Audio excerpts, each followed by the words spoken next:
Karan Bhandari, connivance between court and administration. What had to happen in 7 days was done in 7 hours. The insinuation is that this was all pre-planned, pre-decided.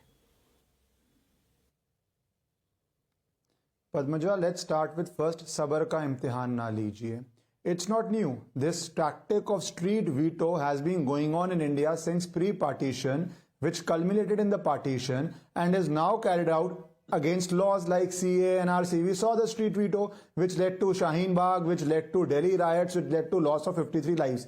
The new development now is that the street veto is not merely against laws, now it is against courts also. So now what Parliament used to do used to be opposed by a street veto. Now what a judgment of the court will come will be opposed by a street veto. Probably in a sense it's a logical extension of that, because the veto on politics has ended. The veto on politics, which allows a law like Places of Worship Act to be passed, which takes away from the community the right to approach courts. Sabar ka imtihan is 500 years patiently waiting and then getting a constitutional judgment from the highest court of the land. Sabar ka imtihan is when you get political power, the secular party says aaj ke baad yahan puja nahi hogi, 1993, and then you wait 31 years to get an order from the court. So what is the actual sabar is people who believe in the constitutional norms, but those who used to have a political veto now want to exercise a judicial veto. That is the new development in this case, which we should be very careful about. And after that happens, that dog whistle happens on the social media or on TV channels, you see record number of people reaching there.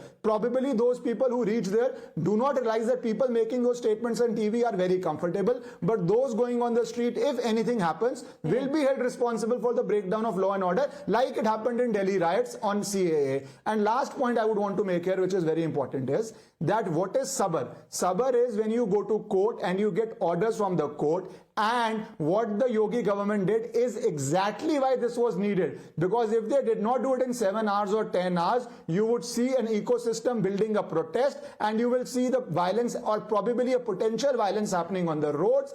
And lastly, this is very important, the judge one day before retirement, that is being said ad nauseum as if it's some very big thing. I wish they read the law. I wish they read more books. It is incumbent on every judge before retirement to pass judgments in the matter he has heard, because if he retires without passing judgments in matters he's heard, the entire judicial time is wasted again. So before retiring, you definitely should pass judgments. That is what is the law of this land. I wish they knew it.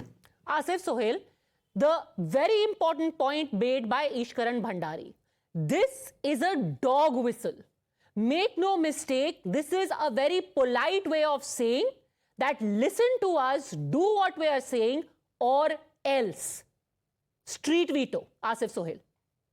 Madam, अभी काबिल दोस्त ने बोला है कि उसने काफी किताबें पढ़ी है. ठीक है, मैं मानता हूं, मैं नागपुर यूनिवर्सिटी से पढ़ा नहीं हूं, तो मैं उनकी बराबरी नहीं कर पाऊंगा. He better knows what is saying over here. But रही बात, देखिए एडमिनिस्ट्रेशन ने तोड़ा है जाकर लॉक्स को और जालियों को वहां पे. मेरा सवाल आपसे यही है, आप मुझे क्लैरिफाई दीजिए, पूरे इंडिया को बताइए कि कौन कौन तोड़ा है. कल रात में कुफल किसने तोड़ा है, किसने जालियां तोड़े और किसने मूर्ति रखी है ज्ञान वापसी में. जब रिसीवर अपॉइंट किया गया था, भाई मूर्ति वहां थी. आर्कियोलॉजिकल सर्वे ऑफ इंडिया की सर्वे रिपोर्ट में मूर्ति वहां थी. 30 साल में नहीं थी तो आज कहां से आ गई मैडम वहां पे? किसने बोला 30 साल में नहीं थी सर? मैडम मुझे बताइए, रिसीवर ने जाकर कुफल तोड़ा है क्या कल? आप मुझे बताइए, आप खुले नाम लीजिए ना, कौन सा रिसीवर ने कुफल तोड़ा कल मस्जिद के अंदर? सर ये तो अंजुमन इंतजामिया भी नहीं बोल रहा कि मूर्ति वहां नहीं थी. वो भी कम से कम ये एक्सक्यूज दे रहे हैं कि जो मूर्ति थी वहां उनके एक मूर्तिकार ने छोड़ दी. आप एक नया कंस्पिरेसी थ्योरी लाए कि अब एडमिनिस्ट्रेशन ने जाकर के वहां पे मूर्तियां रखी हैं. चलिए, एडमिनिस्ट्रेशन ने मूर्तियां रखी हैं, वहां पर जो दीवार पे नक्काशी है और जो तोरण बना है, वो रात को एसएसपी ने जाकर के अपने हाथ से तोरण बनाया है दीवारों पे. रात को जाके हनुमान की मूर्ति एसएसपी ने जाके कार्व की है. नहीं, आप भी नहीं बनाए ना, वो एसएसपी ने बनाई ना, एएसआई ने बनाए, डीएम ने बनाया. नहीं बोल रहा हूं ना मैं आपको, जो जाकर तोड़े. डीएम ने जाके 15 शिवलिंग रख दिए वहां. मैडम देखिए, ओवरनाइट बैठ के नक्काशी कर रहे थे वो. मैडम मैं वही बोल रहा हूँ ना, भारत के हिंदू कभी ऐसी गलत हरकत नहीं करेंगे. ये हिंदुस्तान सोच रखने वाले, जो मुल्क का विभाजन करने वाले, ये लोग कर रहे हैं ये हरकत. ये अनरस पैदा करने की कोशिश कर रहे हैं मुल्क के अंदर. Okay, quick response from Ishkaran Bhandari, then I want to open this up. Quick response. What was the hurry, malified intent ईशकरण Bhandari.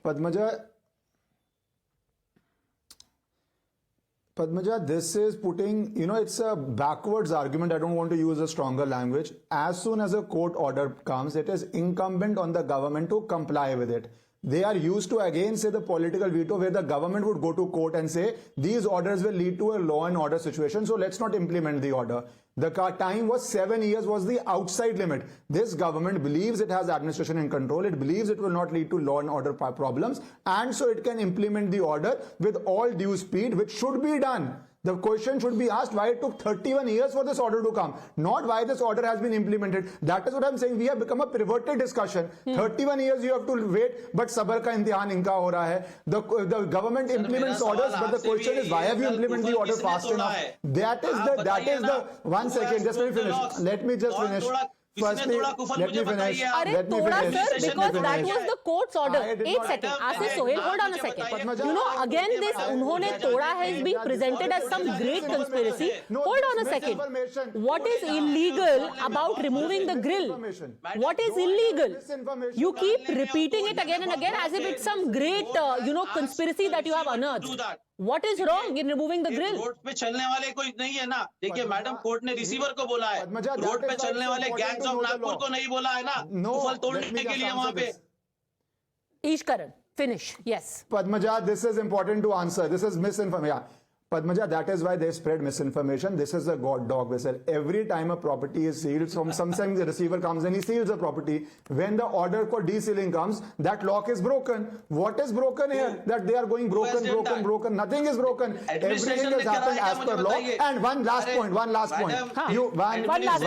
point. If you can let me, Padmaja, I need to finish the point. Finish the point, please, Mr. Sohail. You have spoken enough. Yes. Padmaja, today also a hearing happened in High Court. This argument has not even been taken in the High Court that something has been broken or the orders of the court have been violated. Nothing like this has happened. This is just rumor mongering on national television to incite the people of this country, and I hope they don't listen to such people and get incited and destroy their own lives, because these people will sit very comfortably here while ruining the lives of people on the street. Tariq Ahmed Lari, are we now in a situation where if you do not like a judgment, without any compunction, you are going to call the court one-sided? And on what basis? Not only was this said by the likes of All India Muslim Personal Law Board, who said मुसलमानों के लिए और majority के लिए अब अलग-अलग laws हो रही हैं, but it was amplified by Ram Gopal Yadav. He is a member of parliament. On what basis did he claim कि courts तो गलत ही judgment कर रहे हैं, courts के तो अलग पैमाने हो गए हैं? On what basis?